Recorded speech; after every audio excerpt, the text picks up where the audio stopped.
et Y. Le cadran supérieur droit est le cadran numéro 1. Le cadran supérieur gauche est le cadran numéro 2.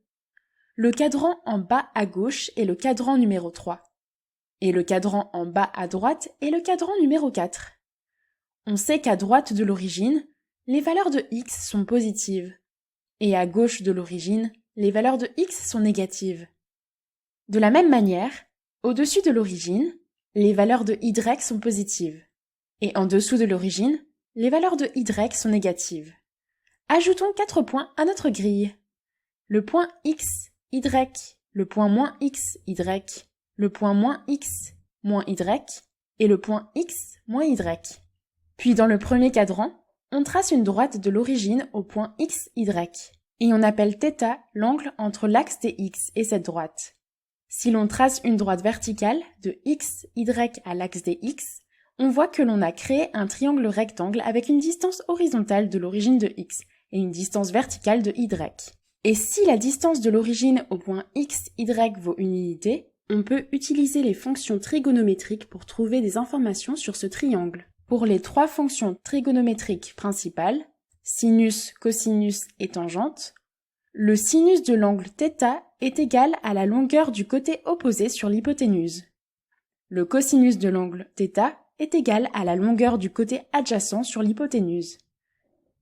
Et la tangente de l'angle θ est la longueur du côté opposé sur la longueur du côté adjacent.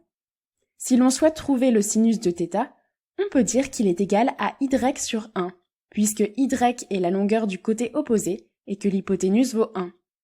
De même, le cosinus est égal à x sur 1, la longueur du côté adjacent sur l'hypoténuse. Et la tangente de θ est égale à y sur x. On peut simplifier le sinus et le cosinus, ce qui donne y et x, respectivement. Et parce que l'on sait que dans le premier cadran, toutes les valeurs de y sont positives, on peut dire que pour les angles du cadran numéro 1, la valeur du sinus est positive. De même, lorsqu'on a des valeurs de x dans le premier cadran, on sait que la valeur du cosinus est également positive. Et la tangente dans le premier cadran est un nombre positif sur un nombre positif, qui est également positif. Voyons comment cela change si nous passons au deuxième cadran. La distance entre l'origine et moins x, y, est toujours égale à 1. C'est le côté opposé sur l'hypoténuse, y sur 1. Mais le cosinus est alors moins x sur 1. Dans le deuxième cadran, on a affaire à des valeurs négatives de x, ce qui donne pour la tangente de θ, y sur moins x. Cela signifie que, dans le deuxième cadran, l'expression du sinus reste positive. Mais l'expression du cosinus et l'expression de la tangente sont négatives.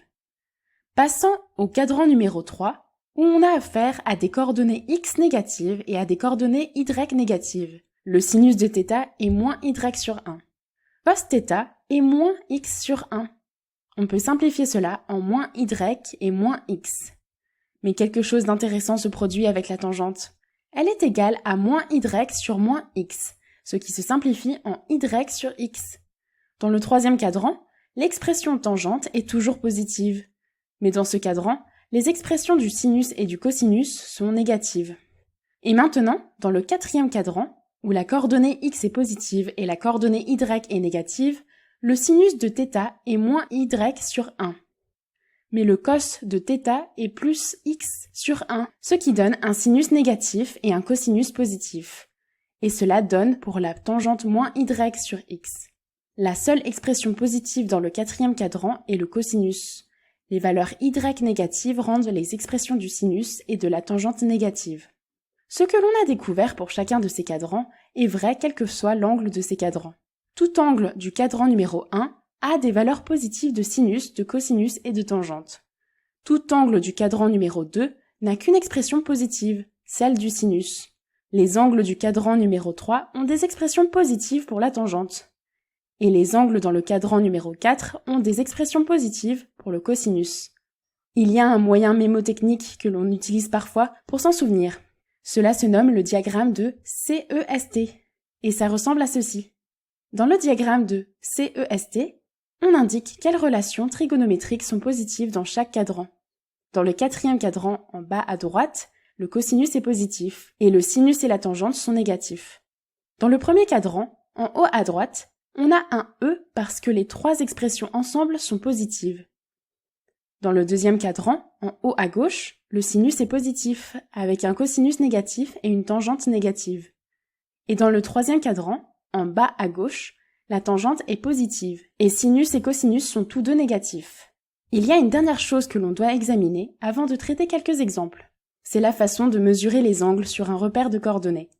L'axe des X allant vers la droite est appelé le côté initial, et le côté final est là où l'angle s'arrête.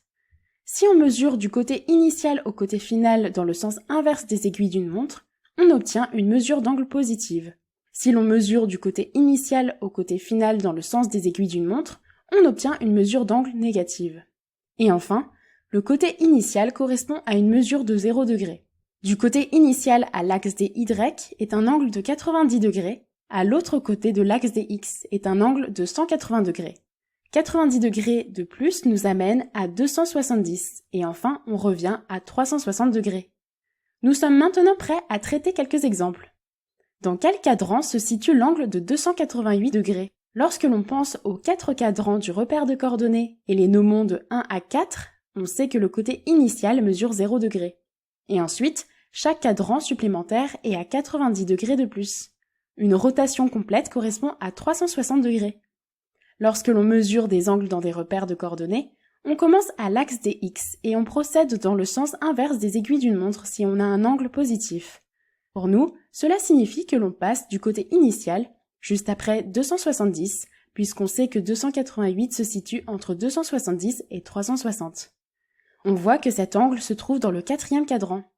Dans l'exemple suivant, on nous donne des informations sur le sinus et le cosinus d'un angle, et on nous demande de trouver dans quel cadran l'angle se trouve. Déterminez le cadran dans lequel se trouve θ si cos θ est supérieur à 0 et sin θ est inférieur à 0. On souhaite prendre un repère de coordonnées et déterminer dans quel cadran un angle appartient.